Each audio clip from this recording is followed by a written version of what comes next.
Welcome to West Pharmaceutical's fourth quarter 2024 earnings conference call. At this time, all participants are in a listen-only mode. After the speaker presentation, there will be a question-and-answer session. To ask a question during the session, you will need to press star 11 on your telephone. To remove yourself from the queue, you may press star 11 again. I would now like to hand the call over to John Sweeney, Vice President, Investor Relations. Please go ahead. Good morning and welcome to West's fourth quarter and full year 2024 earnings conference call. We issued our financial results early this morning, and the release has been posted on the investors section of the company's website located at westpharma.com. On the call today, we review our financial results, provide an update for our business, and present our financial outlook for FY25. There's a slide presentation that accompanies today's call, and a copy of the presentation is available on the investor page of West's website. On slide 4 is a safe harbor statement. Statements made by management on the call and in the accompanying presentation contain forward-looking statements within the meaning of the U.S. federal securities law. These statements are based on our beliefs and assumptions, current expectations, estimates, and forecasts. The company's future results are influenced by many factors beyond the control of the company. Actual results could differ materially from past results, as well as those expressed or implied in any forward-looking statements made here. Please refer to today's press release, as well as other disclosures made by the company regarding the risks to which it is subject, including our 10-K, 10-Q, and 8-K reports. During today's call, management will make reference to non-GAAP financial measures, including organic sales growth, adjusted operating profit margin, and adjusted diluted EPS. Limitations and reconciliations of the non-GAAP financial measures to the most comparable financial results prepared in conformity to GAAP are provided in this morning's earnings release. I'll now turn the call over to our CEO, Eric Green. Please go ahead, Eric. Thank you, John, and good morning, everyone. Thanks for joining us today. I would like to begin with some comments on the fiscal year and fourth quarter 2024, followed by Bernard's detailed financial review and 2025 guidance. Then I'll close with some final thoughts on our business outlook. Starting on slide 5, looking back at 2024, West executed on several key strategic initiatives. First, we capitalized on opportunities with the fast-growing GLP-1 market and continued our strong win rate on newly approved molecules, particularly in biologics. Second, we made great strides to reduce our manufacturing lead times, in some cases below pre-COVID levels, and we believe that industry-wide destocking is now close to the end, as customers are generally returning to more normalized ordering patterns. Third, we returned over $560 million to our shareholders through our share repurchase program during the year. And finally, we made strategic investments in additional HVP capacity, which we expect will drive incremental growth for years to come. Shifting to fourth quarter on slide 6, there were several notable achievements. Results were above our expectations, as revenues increased 3.3% on an organic basis, and the quarter marked a return to quarterly revenue growth. Proprietary product organic revenues increased 4.5% in the fourth quarter. This represents a continued improving trend, as proprietary products organic revenues declined year over year in each of the 3 quarters of 2024, largely driven by destocking. Finally, adjusted operating profit margin was 21.7%, roughly in line with prior year. Moving to slide 7, West's proprietary product segment can be broken down into 3 categories: HVP components, HVP delivery devices, and standard products. I'm pleased to report that HVP components, the most important contributor to West's long-term growth, is starting to show signs of strengthening, and we expect this positive momentum to continue. Our current expectation is that HVP component revenues will grow mid to high single digits in 2025, and we anticipate that we will see a continued mix shift to HVP in 2025 and beyond. A key performance driver is the biologics market. We expect this end market to continue to grow high single digit to low double digits, and we have a consistently strong win rate, participating on approximately 90% of new molecules entering this market. Our HVP GLP-1 elastomer business is performing well, and we expect an acceleration in growth due to the continued market expansion of this category. I would note that we have just agreed to terms for a multi-year contract with one of the largest manufacturers for all of their GLP-1 primary packaging elastomer needs. We remain particularly encouraged with the progress from our customers adopting Annex 1. For those unfamiliar with the EU GMP Annex 1, it is a set of regulations that govern manufacturing of sterile drugs in the European Union. Annex 1 requires companies filling sterile medicines to develop a documented contamination control strategy that assesses risk in their facilities and defines action plans to prevent the contamination of sterile products.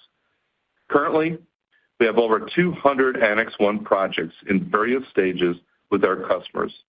While the regulation went into effect in August of 2023, some customers were early adopters in a shift towards HVP, and we now have additional customers in the pipeline. It generally takes about 18 months for customers to shift from standard to HVP products as they address Annex 1. Moving to slide 8, high-value delivery devices. The biggest growth driver for this business in 2024 is our wearable on-body injector SmartDose. We are working to optimize our manufacturing process with our new automation line coming on stream later in 2025, which will more than double our SmartDose capacity and drive efficiencies.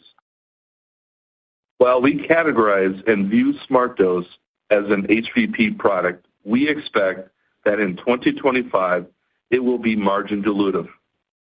We are taking steps to improve our delivery device economics, and all options are on the table. Moving to standard products. These are the bulk products that we produce across our global manufacturing network. These products tend to be on the lower end of price and margin. The standard components are mainly used by our pharma and generic customers. Turning to slide 9, in contract manufacturing, we have made significant investments to build out our GLP-1 device business. The business is growing strongly and now accounts for approximately 40% of our total contract manufacturing. We anticipate the GLP-1 growth to continue as our investments in Dublin, Ireland, and Grand Rapids, Michigan, come online during the year. There are 2 large continuous glucose monitoring customers that we serve. In both cases, these customers develop next-generation devices. We have made the decision to not participate going forward as our financial thresholds cannot be achieved. One of these customers has started to exit, and the other has let us know of their intention to exit in mid-2026.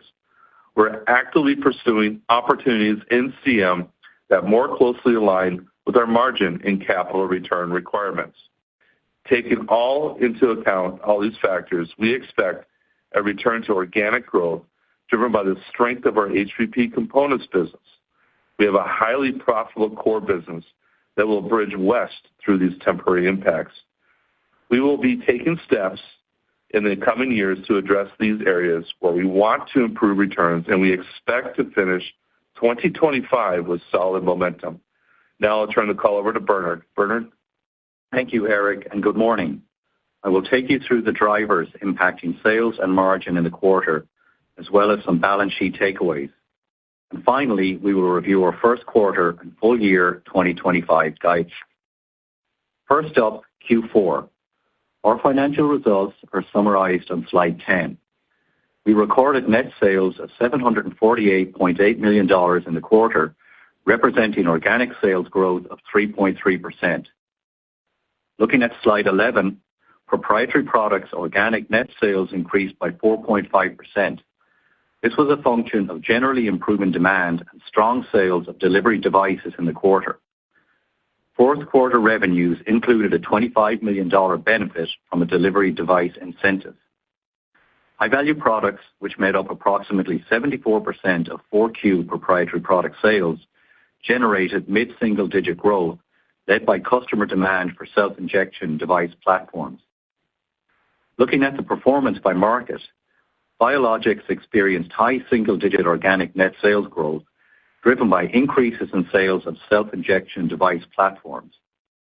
Pharma saw mid-single-digit organic net sales growth, driven by an increase in sales of Westar products and administrative systems. Generics had a mid-single-digit organic net sales decline, driven by lower volumes of Fluorotec products. Our contract manufacturing segment declined by low single digits. We recorded $273.6 million in gross profit, and gross profit margin was 36.5%, down 150 basis points year over year. Adjusted operating profit increased to $162.8 million this quarter. An adjusted operating profit margin of 21.7% was consistent with the same period last year. Finally, adjusted diluted EPS declined 0.5% for Q4. The stock-based compensation tax benefit had no impact on EPS compared to the same period last year. Now let's review the drivers in both revenue and profit performance. On slide 12, we show the contributions to sales growth in the quarter. Sales price increases contributed $39.3 million, or 5.4 percentage points. Included in sales price is a $25 million customer incentive associated with achieving volume levels. The pricing benefit was partially offset by a negative mix impact of $15.3 million, driven by lower sales volume of HVP components and a higher proportion of lower margin drug delivery devices. In addition, we faced a foreign currency headwind of approximately $7.2 million in the quarter. Looking at margin performance on slide 13, proprietary products' fourth quarter gross profit margin of 40.8% was 190 basis points lower than the margin achieved in the fourth quarter of 2023. The key driver for the decline was product mix. Contract manufacturing fourth quarter gross profit margin of 17% was 90 basis points lower than the margin achieved in the fourth quarter of 2023. On slide 14, we have listed some key cash flow metrics. Operating cash flow was $653.4 million in 2024, a decline of $123.1 million, primarily due to a decline in operating results. In 2024, we spent $377 million on capital expenditures, a 4.1% increase over 2023. We continue to leverage our CapEx to increase our high-value product and contract manufacturing capacity. Working capital of approximately $988 million decreased by $277 million from 2023, mainly due to a reduction in our cash balance. Our cash balance at December 31, 2024, of $484.6 million was $369.3 million lower than our December 2023 balance. The decrease in cash is primarily due to $560.9 million of share repurchases and our capital expenditures offset by cash from operations. Turning to guidance, slide 15 provides a high-level summary. Full year 2025 net sales guidance is expected to be in a range of $2.875 and $2.905 billion.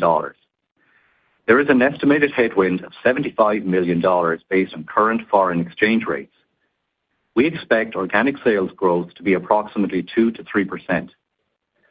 This guidance assumes acceleration in HVP organic growth and that HVP components margins will expand, driven by biologics, GLP-1s, and Annex 1. We anticipate organic revenues in a proprietary product segment to increase as the impact of destocking continues to abate. Proprietary products gross margins are expected to be up slightly as compared to prior year, driven by improving HVP components performance. Contract manufacturing revenue is expected to be up low single digits as compared to FY24, as decreased revenue in continuous glucose monitoring business offsets expected growth in self-injection devices for obesity and diabetes. Contract manufacturing margins are expected to decline 200 basis points year-over-year in FY25 due to lower utilization. Just a note on the ramp-up of our two CM sites. In Dublin, the building is now up and running. Auto-injector production has commenced and will continue to ramp as we move through the third and fourth quarters. Late in 2025 and into 2026, we expect both revenues and margins to benefit from the ramp-up in the pen and drug handling portion of the business. The Grand Rapids expansion is also operational, and we had our first revenues in the third quarter of 2024. These revenues will increase as we achieve scale in mid-2025. Our experience with new installations is that they take up to 18 months to achieve close to full capacity. Moving on to slide 16. For 2025, our EPS guidance is now anticipated to be in a range of $6 to $6.20. Please note we have several exciting incremental opportunities not incorporated in this guidance, and we will update you on these in 2025 should they materialize. Slide 16 breaks down the progression from 2024 EPS of $6.75 to the 2025 guidance range. The guidance anticipates that proprietary products revenues, excluding the impact of our drug delivery device 2024 incentive, accelerate with improving margins, adding 77 cents to 2025 EPS. This is more than offset by incentive compensation, plus the tax benefit on stock-based compensation, which is not incorporated in our guidance, and the currency headwind total to about 77 cents. The drug delivery device incentive headwinds and glucose monitoring transition reduce 2025 EPS by about 43 cents, and incremental investments in R&D and SG&A in 2025 are 22 cents. In total, these factors get us to our 25 guidance range of $6 to $6.20. For CapEx, we are on a glide path back down to our traditional 6 to 8% of revenues to support our long-range plan. We now anticipate 2025 CapEx of $275 million, down $100 million from 2024. We expect that 2024 will be the peak investment year for our growth initiatives over the next several years. Finally, today we are introducing first quarter 2025 guidance and anticipated revenues in the range of $680 to $690 million, which translates into 1 to 2% first quarter organic revenue growth, and first quarter 2025 adjusted EPS is expected to be in the range of $1.20 to $1.25. I'd now like to turn the call back over to Eric. Thank you, Bernard. To summarize on slide 17, we are pleased with the strong finish to the year. And with the opportunities ahead, I'm confident we will deliver on a successful 2025 for West. Our performance in HVP components is encouraging, and we are seeing a return to growth in our proprietary business because of our continued success in biologics, GLP-1s, and the adoption of Annex 1. We anticipate that 2025 will be an important year that positions the company for the future success. We intend to capitalize on our strengths and continue to address areas that require additional attention. In closing, I would like to thank our team members across the globe for their unwavering dedication as they continue to make a difference in improving patients' lives. With that, operator, we are ready for our first question. Thank you. Thank you. As a reminder, if you have not already, you may press star 11 on your telephone to queue up. Please stand by while we compile the Q&A roster. Our first question comes from the line of Michael Ryskin of BofA Global Research. Your question, please, Michael. Thanks for taking the question, guys. A lot to unpack here. I'm going to ask, it's going to be one question, but I'm going to ask a big one. So if I just look at the fiscal year 25 EPS guide, obviously it's well below expectations. I appreciate the color on the bridge, the progression from 24, 25, the moving pieces. What I want to get at is sort of like what's a one-time versus a reset to a new base? So if I look at, R&D, SG&A investments, that seems like that's sort of part of the model, right? We can debate tax, FX, incentive comp. Is it fair to say that everything outside of the contract manufacturing CGM issue is sort of the new base, and that $6, $6.20 guide is the new model for West that we're moving from?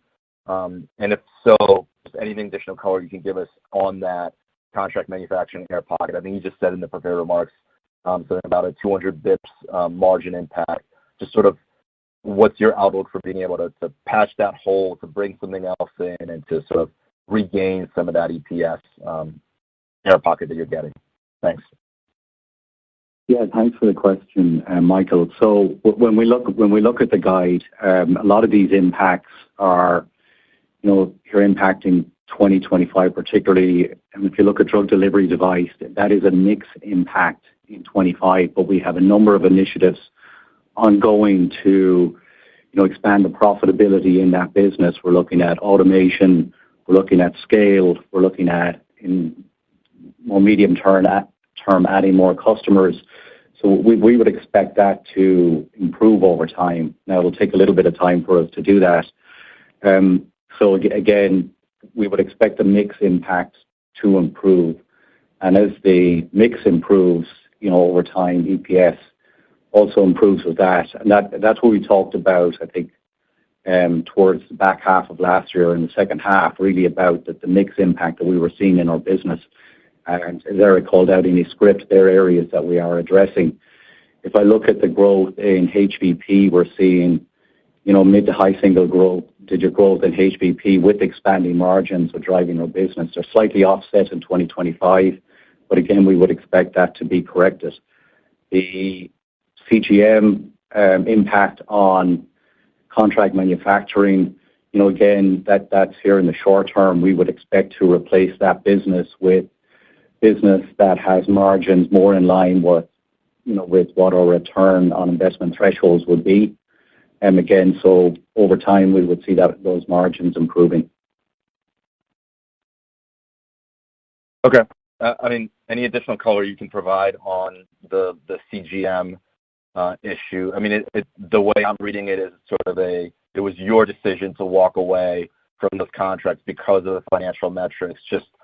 Given it creates an air pocket, sort of how bad was that, given these were existing customers? And, we know the CGM marketplace is pretty concentrated in just 2, maybe 3 players.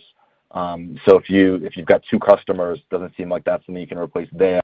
Is that something you can flex to another product line, outside of CGM? Yeah, Michael, good question. And that's exactly what we focused on. We've had the ability to support our customers with CGM for the past 10+ years. In particular, the technologies that were introduced early on in the ramp-up of CGM in the marketplace. So we've had a strong position as new technologies were developed by our customers. We did take the decision based on the economics that just did not meet our financial thresholds. And that is, that decision was not taken lightly, but we wanted to make sure that we preserve the financial construct we believe is appropriate for that business that we provide in our contract manufacturing space. So therefore, we're doing a really well-scheduled ramp down as they can move into the next generation through whether they're insourcing some of it. In fact, many cases they're insourcing. So that was the decision we made, and that is we will reuse. Let me state it clearly, though. There is space that would be available, which is being looked at and worked on with other customers to be able to support future launches and future product portfolios that we'll put into contract manufacturing going forward. So the impact will be in 2025, and we'll move through it. It's offset with some of the GLP-1 growth and other CM business that we're bringing in. All right. Thanks so much. I'll get back in queue. Thank you. Thank you. Our next question comes from the line of Larry Solow of CJS Securities. Please go ahead, Larry. Great. Good morning, gentlemen. I guess first question just on the proprietary product side. And again, I know you don't guide to segments, but it sounds like just the general outlook there is positive. And does that scale up as we go through the year? Or, obviously, I guess Q1 sequentially or seasonally usually a little bit slower, but is there any inventory issues that continue to wane as we move forward? And then the second part of that question is, so it sounds like the core HVP is doing okay, but there will be a little bit of a transition on SmartDose and lower margins. Maybe you can give us a little more color on that side of the equation too. Thank you, Larry, and thanks for the question. So, no, you're absolutely correct. Let's take a look at proprietary as a whole. The key drivers of that business we'll start with is the HVP components. That has been the thesis of growth for West for a number of years. And we still feel strong about our prospects and the current pipeline that we have in place. What's driving it? Number one, biologics. As we think about our continued strong position in that particular market, we mentioned that we're still, just looking at the past quarter, we still have a very high participation rate of all new launches that have been approved, around 90% plus. And I just want to be clear on that. We do put biologics and biosimilars together because the value proposition to our customers and the economics are the same for us. We are in the top 50 biologics, and we think about the pipeline of biologics that are being developed. It's quite robust, and so we feel really good about this space. That growth will continue in the near term of 2025, but well beyond that. The second lever is GLP-1s, and our position in GLP-1s is not just in contract manufacturing, but we have a very strong foothold in the proprietary HVP elastomers, primarily providing plungers for the largest players in this space. We did comment in our prepared remarks that we have secured a long-term contract with one of the customers, provide all of their proprietary elastomers needs in the GLP-1 space. And we are working with another customer to continue to have majority of their needs going forward.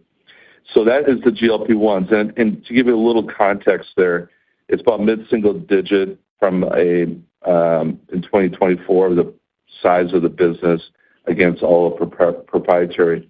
The third area is Annex 1. And we talked about it, but we're starting to see, instead of talking about the pipeline, actual projects that will turn into revenues in 2025. We're actually quite encouraged. We had an increase of interest in projects we've launched, well over 200, more than double-digit from the last quarter I mentioned. And roughly around 50% of those projects will turn into some sort of revenues throughout the duration of 2025. We believe that's going to give us about 150 basis point growth expansion just in that particular area. So HVP components, very strong going forward. You asked about the destocking. It's consistent to what was said on previous quarters. We believe pharmaceutical or pharma customers have normalized. Biologics is becoming more normalized as where we are today. And then we believe generics will become more normalized throughout the duration of 2025. So consistent to what we have said before, and that's all based on the more consistent ordering patterns of our customers going forward.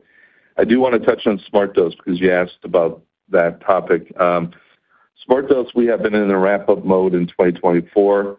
We onboarded Phoenix site in the later part of first half of 2024. As you know, it takes time to get to full efficiencies of a particular site. It was another expansion of manual processes. So when Bernard talked about we're going to drive automation, that's in-house. It will take pretty much 2025. If we can bring it forward, we will. But we will be driving more towards automation, take costs down. We are looking at scale as the volumes are increasing significantly for us, for our customers.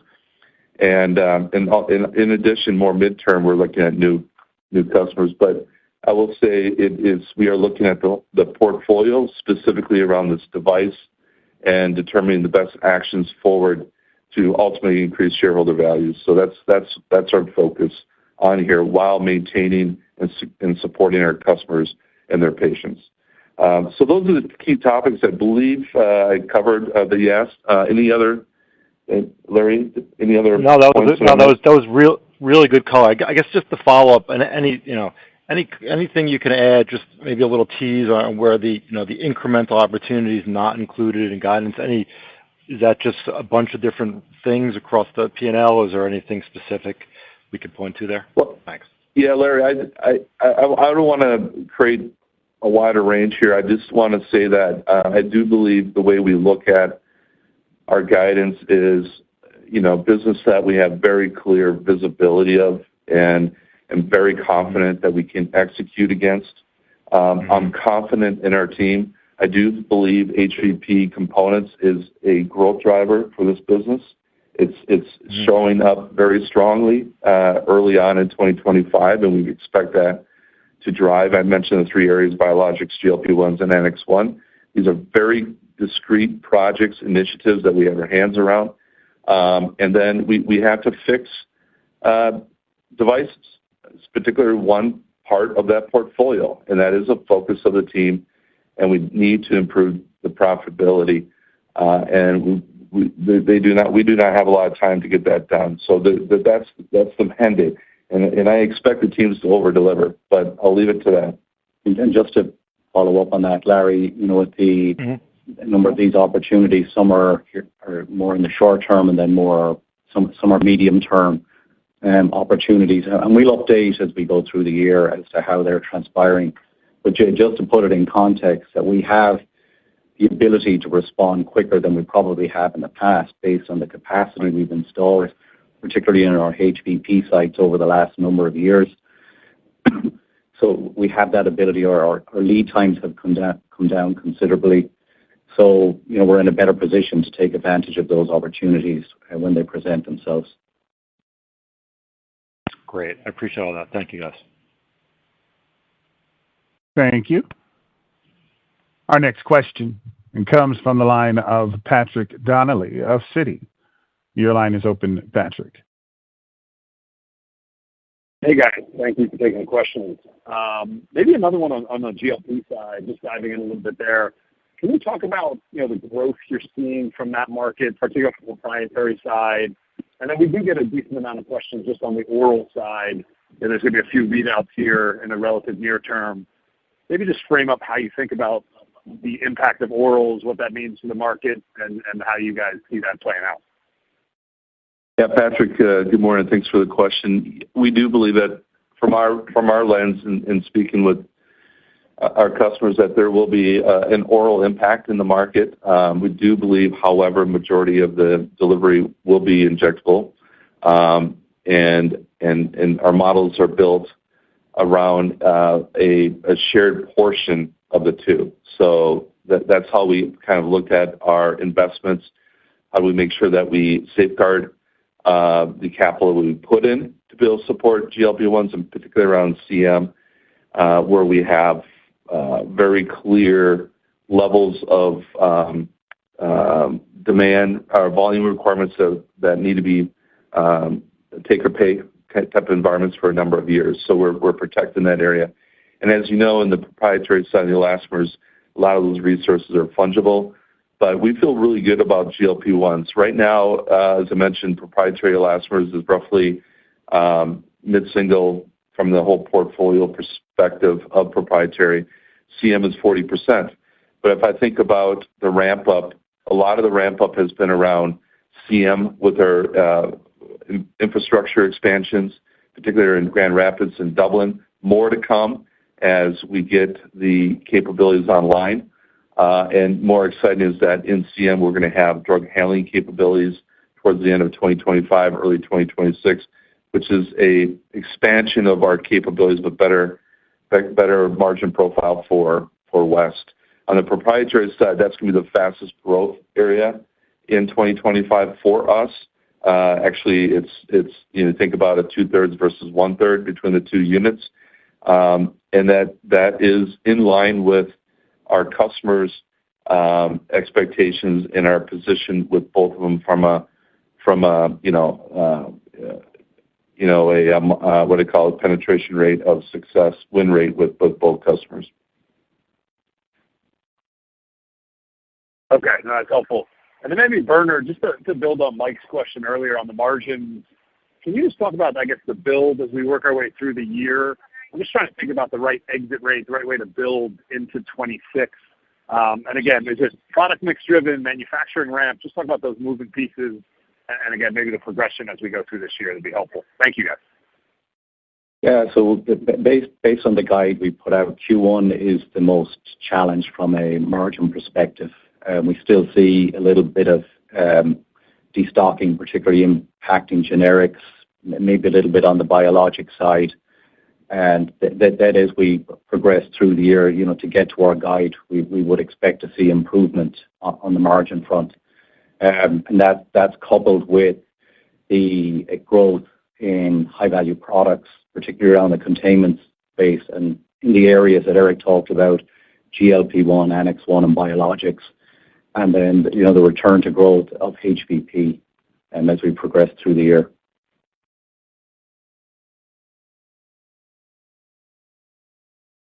That help? Next question, please. Thank you. Our next question comes from the line of Doug. Your line is open, Doug. Hey, good morning. Hello, Doug. Thank How are you for. I'm doing well. Good morning. Thank you for taking my question. So I think 3 quick ones. I'll just rattle through them all at once. First, you have 3 facilities in Mexico. I just want to see, how you're capturing any potential tariff impact in your guidance. So that's one. The second is, I think based on some of the disclosures in the slide deck, it looks like the math would lead us to conclude that GLP-1s as a percentage of sales are about 10%. I just want to make sure that's right. And then the third is, you talked about several exciting incremental opportunities, not included in guidance, as you talked about things in your prepared remarks. Any chance you would be willing to size up how impactful those could be? Thank you. Yeah, excellent, Doug. Thank you.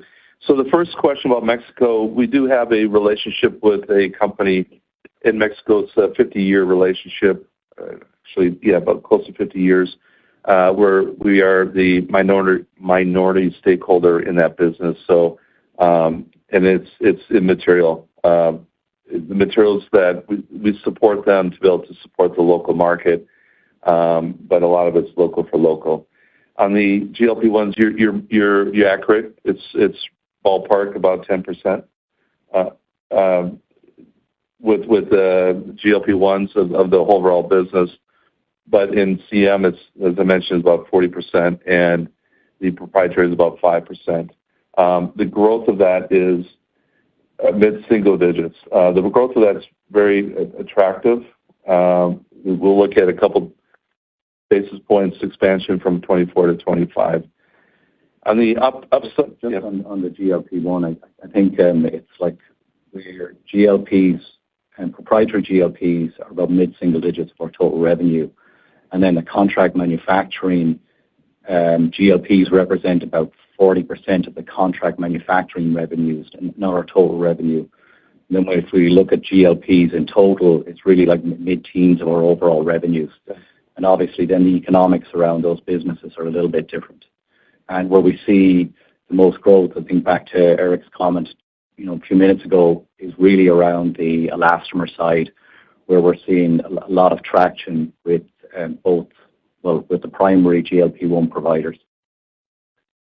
The third question around growth opportunities, obviously, we will continue to focus on expansion within HVP components, see if we can help our customers accelerate some of the launches that they have planned, and also some of the regulatory work that we're partnering with them on with Annex 1. and obviously we will respond accordingly with GLP-1 growth. But I think at this point in time, that's probably as much we'll provide on the potential additional growth levers as we think about throughout 2025. Yeah, we'll update as we get closer to them having an impact on our numbers. So it's kind of hard to give you a sense of what they are now.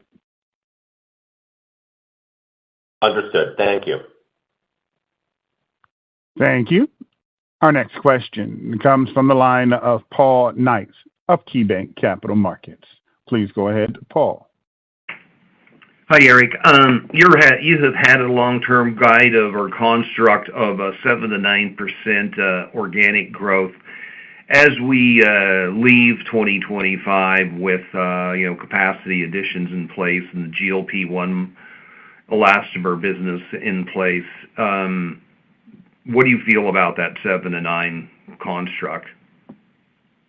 Hi, Paul. Good morning. I believe long-term, if you think about the 7 to 9%, I feel very strong that we will be able to return to those type of top-line performance metrics. And in particularly, I think in 2025, we'll see ourselves transition into that direction. And to your point, the key thesis of the growth is going to be around HVP components and proprietary.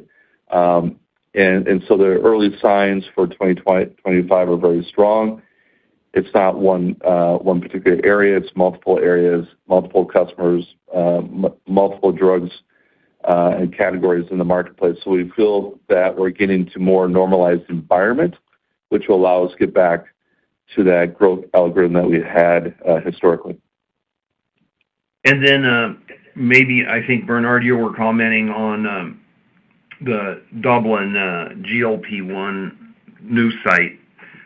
You're expecting what utilization in the year, 2025? Is it at half of capacity for the year? What's your kind of view on what it's going to be producing relative to potential revenue? Yeah, Paul, I think where it becomes more material is in the back half of the year. We're at the early stages of ramping at the moment. And, as we get into the back half of the year, we start to see the ramping particularly around the auto-injector element of the business. And then as we get into the later part of 25 and into early 26, that's when we would see drug handling coming on board. So it does take time. We've seen, Grand Rapids starting to ramp. That has started, as we've got through the back end of 24, and we'll see that continue into 25. But Dublin, we won't really see a lot from that facility, I think, for the first half of this year.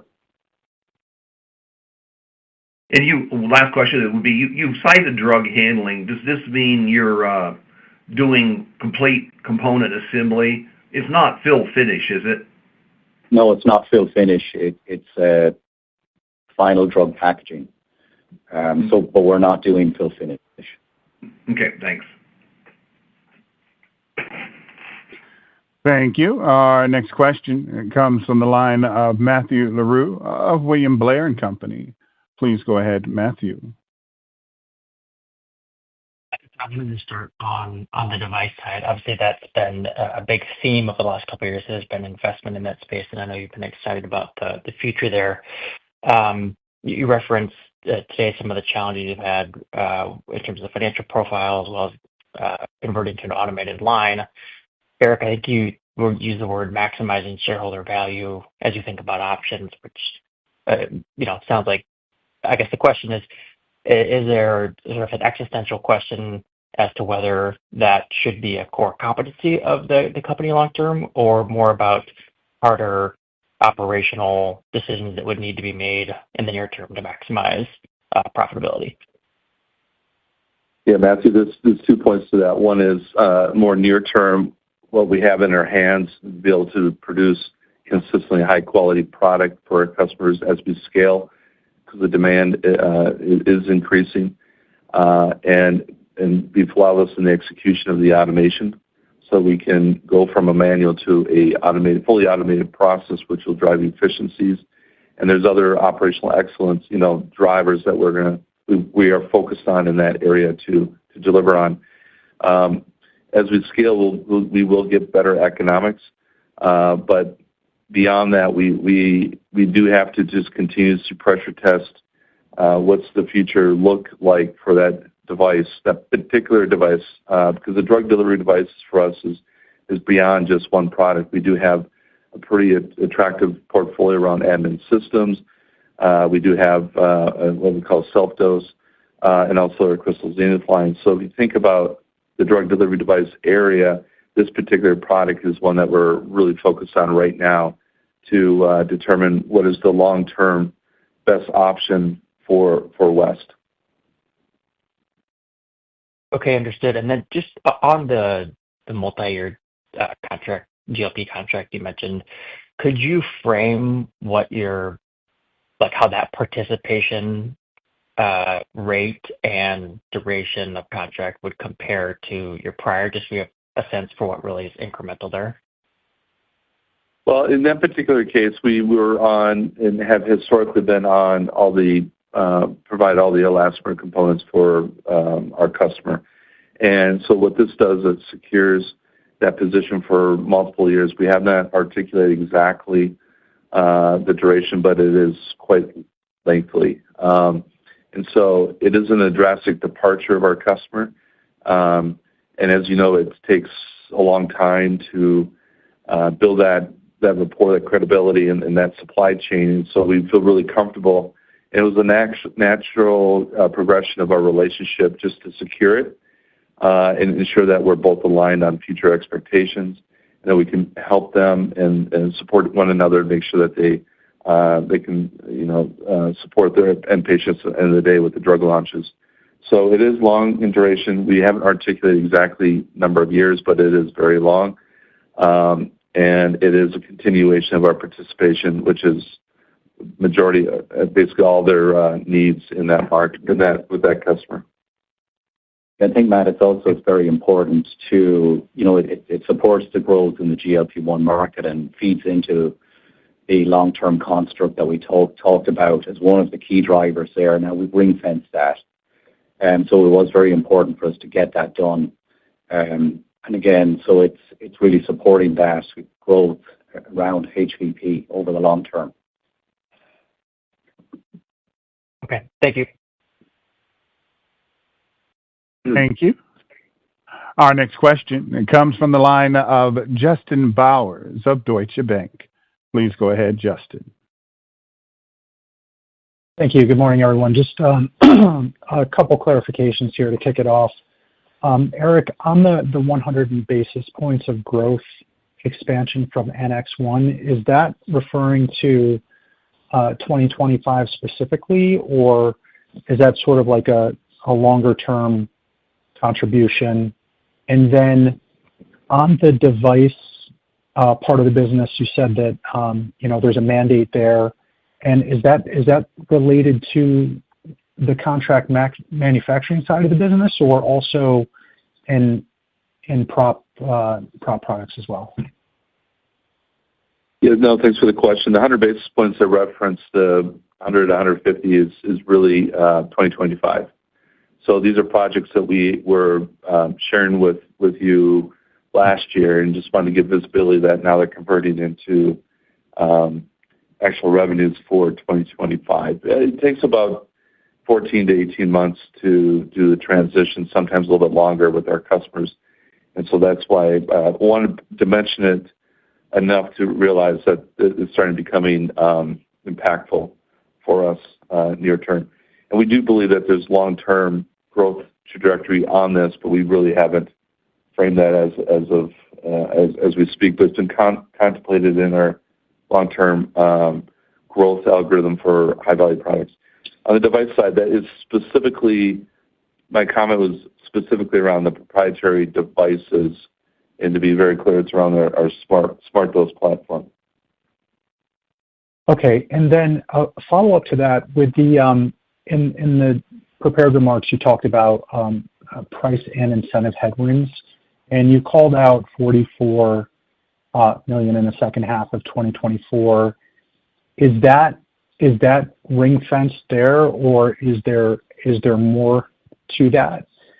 And then, unrelatedly, HVP mid-single digit back in mid-single digit growth in this year, and then biologics high single to low double.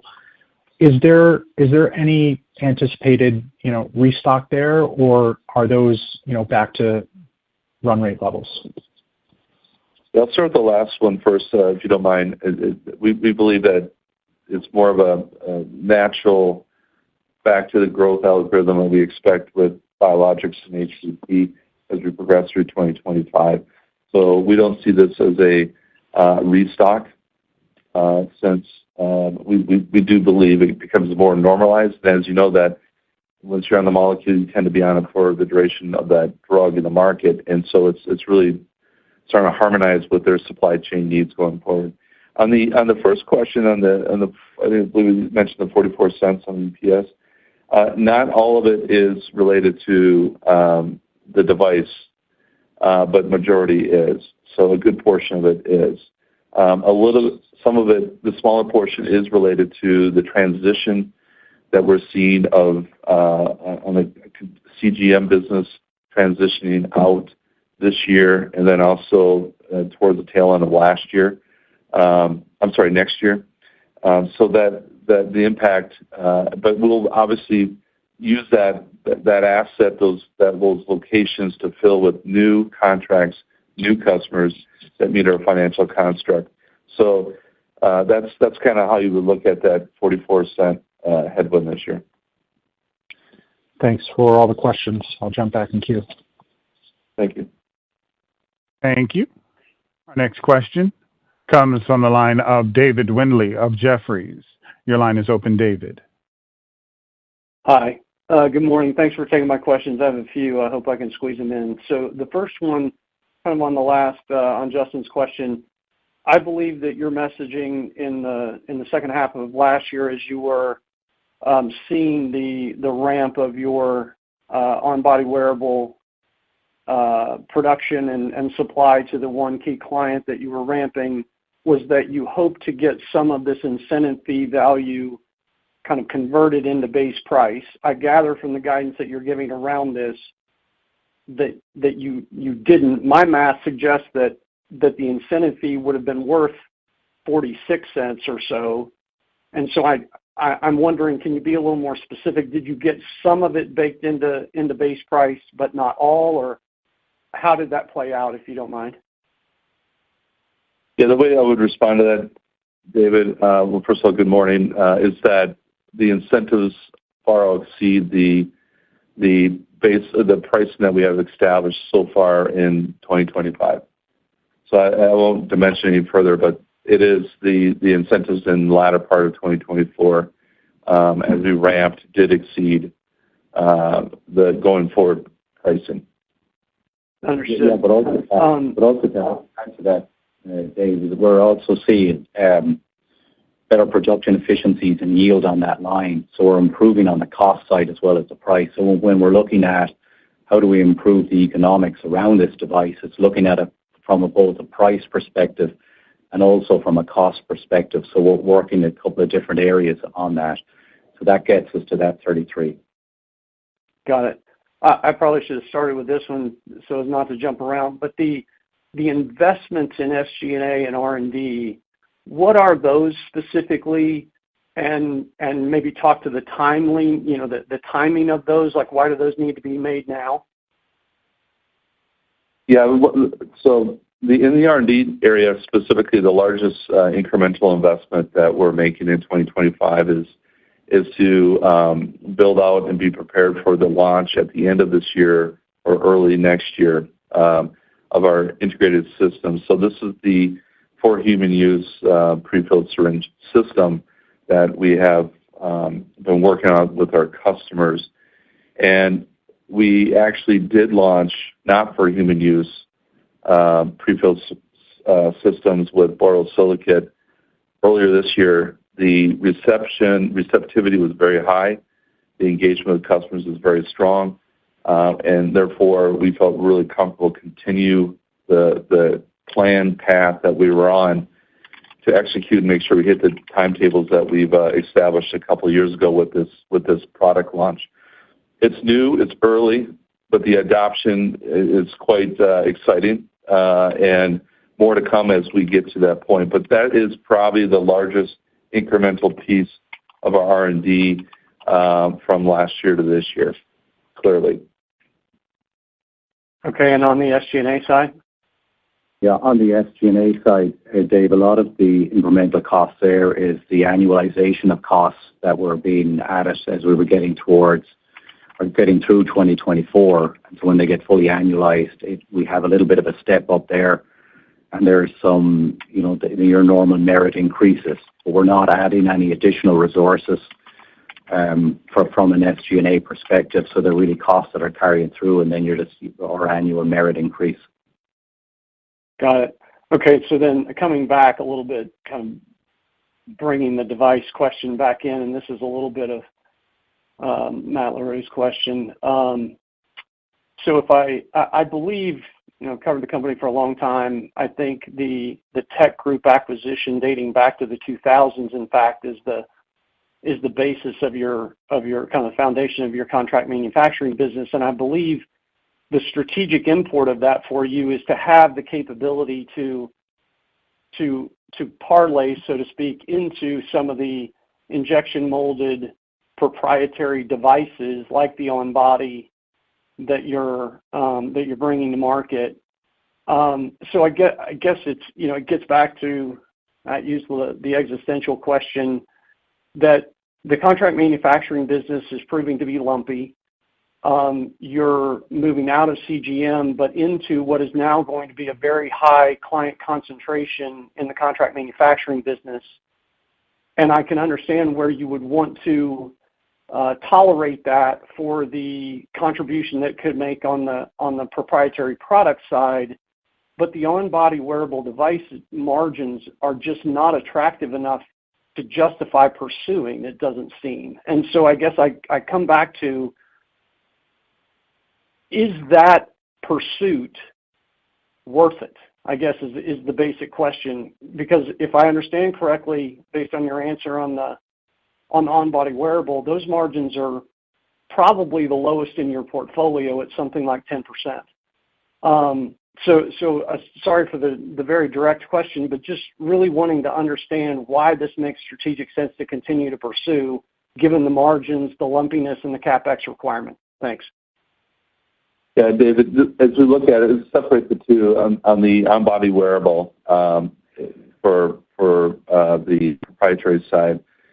That technology is making an impact, but the economics on the scale-up has not met our expectations.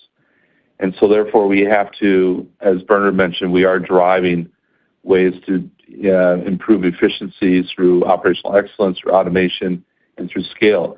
However, to your question, we are looking at all options right now about the fit of this part of the portfolio long term.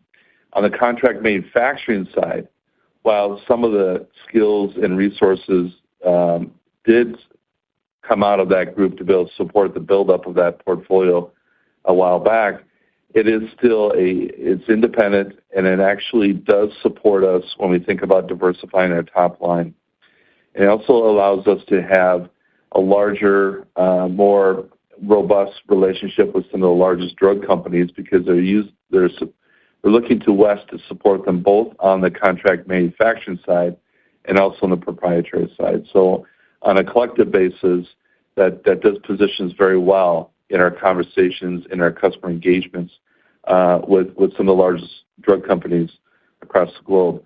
So while they do have different economics, CM does have different economics to our proprietary, we expect those investments to have robust returns for that business. And when they don't, we have to make those decisions like we did with CGM.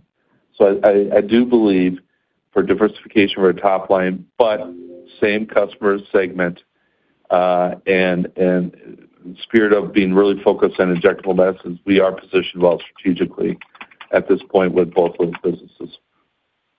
Got it. I appreciate your patience on the questions. Thank you for the illumination. Thank you, David. Thank you. Our final question comes from the line of Jacob Johnson of Stephens Inc. Your question, please, Jacob.